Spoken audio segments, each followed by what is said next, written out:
Okay, so Apple has announced the new Apple Silicon M5 Pro and the M5 Max. Now, the really interesting thing about these two processors is it's not just the next iteration of the Pro and the Max series. These are actually quite different for several important reasons, including the use now of the Fusion architecture to make the SoC. We're going to talk about that. The fact there's a new microarchitecture for the CPU. We're going to talk about that. It's really quite a different set of chips. So, if you want to find out more, please let me explain. Okay, so let's dive into this. These two new processors from Apple. So the first big thing here about these chips is this Fusion architecture. So they're based on Apple's new Fusion architecture. We've heard about Fusion before, and I'll cover that in a minute.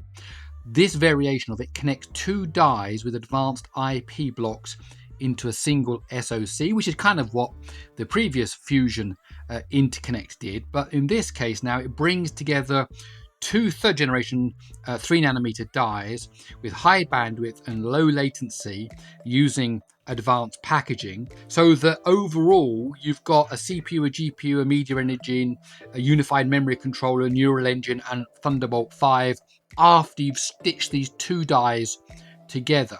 So previously, if you remember, if we go back to the M3 Max, we kind of had the M3, the M3 Pro, the M3 Max.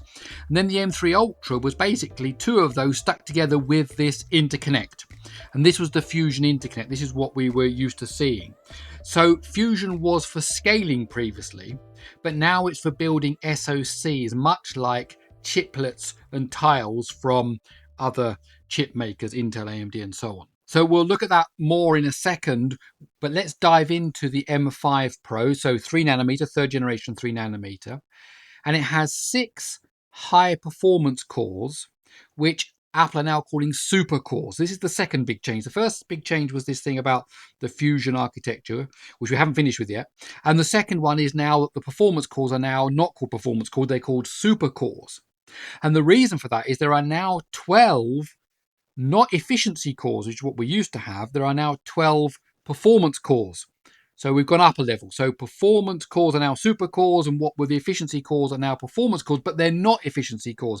These are not derived from the existing efficiency cores that you have in the M5. This is the other big change. This is a new CPU microarchitecture, in fact, derived from the super cores. So we've got a new set of cores, super cores, which were what we had in the M5.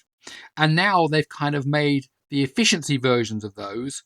So back in the day, we used to have, big and little performance and efficiency. And then kind of over in the smartphone area, mainly in Android, we kind of ended up with, performance cores, workload cores, and then efficiency cores. And then people like MediaTek said, no, we're having no little cores, we're just having big cores, which would be the performance cores and the workload cores.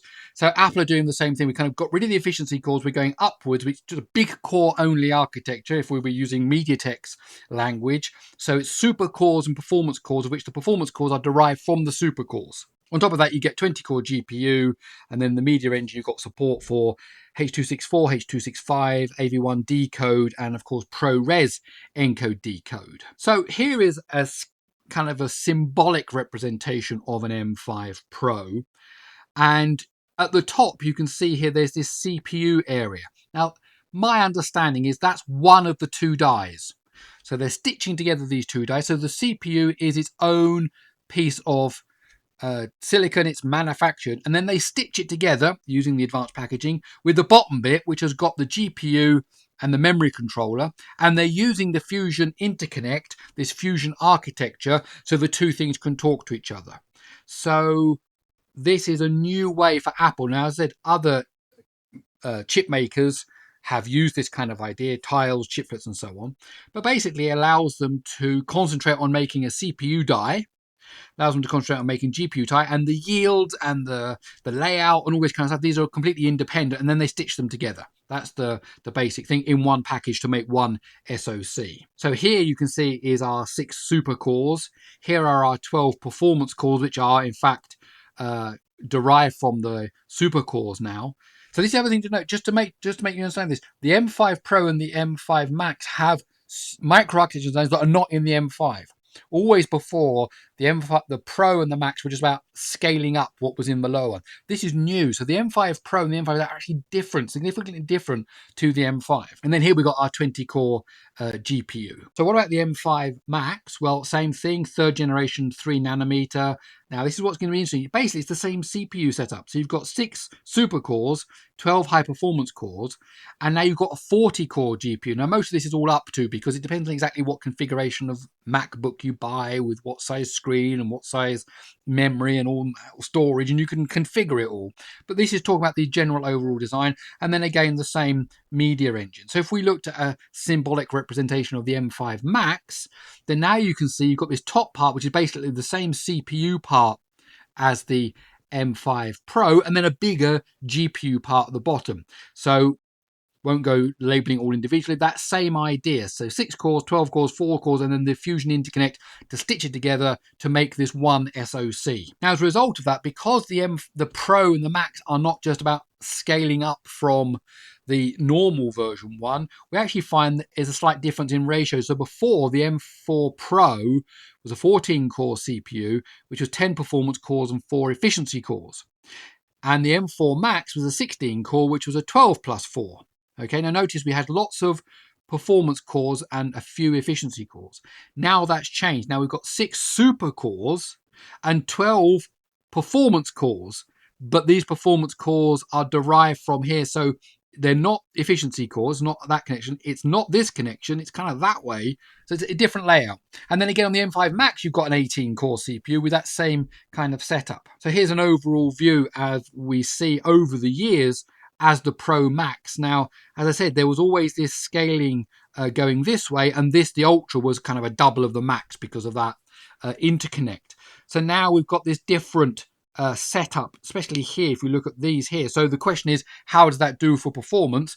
And we'll talk about that. So with 4 additional CPU cores compared to the M4 Pro, the M5 Pro boosts multi-threaded performance by 30%. So switching over to 6 super 12 performance cores actually still results in a multi-threaded performance boost. And of course, the single core threaded performance is that of the M5 because it's that same core.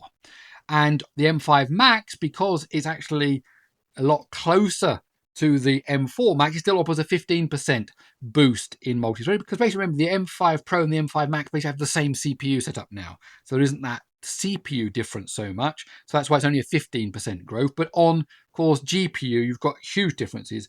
M5 Pro and M5 Max offer 4 times the peak GPU compute compared to the M4 Pro and the M4 Max respectively, and 6 times the peak GPU compute compared to the M1 Max. So that's a pretty interesting number there. And then just talking about kind of, gaming and rendering and things, the M5 Pro GPU is 20% faster than the M4 Pro GPU, which is 2.2 times faster than the M1 Pro. The M5 Max GPU is 20% higher than the M4 Max and 2.2 higher than the M1 Max GPU. So 20% in GPU basically. And with Apple's third generation ray tracing engine, the M5 Pro Max provides a 30% ray tracing uplift compared to the M4 Pro Max. So basically they're saying CPU, yes, better, 20%, depending on what configuration you get, GPU, much better, and that's the way they've gone with this configuration. What about RAM? Well, you can get up to 32 gigs in the M5, you can get 64 gigs in the M5 Pro, and you can get 128 gigs with the M5 Max. So what does that mean for memory bandwidth? Well, as you can see here, for the vanilla ones, it was 100, 120, 153, so that's gone up. The Pro now 150, 273, bumped up a good chunk, but now to 307 gigabytes per second. And on the Max side, we had, depending on which variant you got, either 300 or 400, 410, 546. Now the maximum is 614 gigabytes a second. Now the thing to remember about this is these numbers here are for the vanilla version, up to how much memory you've got. I just showed you the memory on the other one. The way Apple's memory architecture works is that with each extra chunk of memory that you have, you get a new controller. So the overall bandwidth, that's what bandwidth means, like of the whole system, is now up to 614 gigabytes a second because you've got up to 128 gigabytes of memory. So it really is, you know, using each chunk of memory with its own controller, which can then bring it down onto the CPU to do whatever it needs to do with it. If you're got less memory down here, then you're at 153, 307. Look, 307 doubled is what? 614. So that's how it works. You double the memory, you double the number of controllers, therefore you double the number of overall bandwidth. It doesn't mean you get 614 gigabytes if you just try to read from one tiny bit of the RAM. But when you're accessing the whole RAM, like you do with a large language model, you have to go through the whole model in RAM, then this is really, really useful. So where can you get these new chips at the moment? You can get them in the MacBook Pro 14 and 16 inch in a variety of combinations, some with less CPU cores, some with less GPU cores, just depending on what configuration you want to choose. So in conclusion, built using the new Apple design Fusion architecture, Chiplets tiles, however you want to call it, they have an 18-core CPU and up to a 40-core GPU. What were the performance cores are now called super cores. The efficiency cores are now called performance cores. However, they are a new design derived from the super cores, not from the previous generation. In fact, the M5 on its own, the vanilla M5's efficiency cores. And the M5 Pro boosts multi-threaded performance up by 30% compared to the M4 Pro. So the M5 Pro, the M5 Max, 15%, because you're basically sticking with that same CPU across both devices. You're just getting more GPU in the Max. And the M5 Pro and the M5 Max offer up to 4 times the peak GPU compute for AI compared to the M4 Pro and the M4 Max. Okay, so there you have it, the M5 Pro and the M5 Max. Are you going to pick yourself up a Mac product with the M5 Pro or the M5 Max? Are you looking forward to a Mac Studio or a Mac Mini with maybe one of these in? Love to hear your thoughts, what you'd like to see from Apple about the M5 Pro and the M5 Max. My name's Gary Sims, this is Gary Explains. I really hope you enjoyed this video. If you did, please do give it a thumbs up. If you like this video, then why not stick around by subscribing to the channel? And if you want to support the channel, please do join one of the memberships. Okay, that's it. I'll see you in the next one.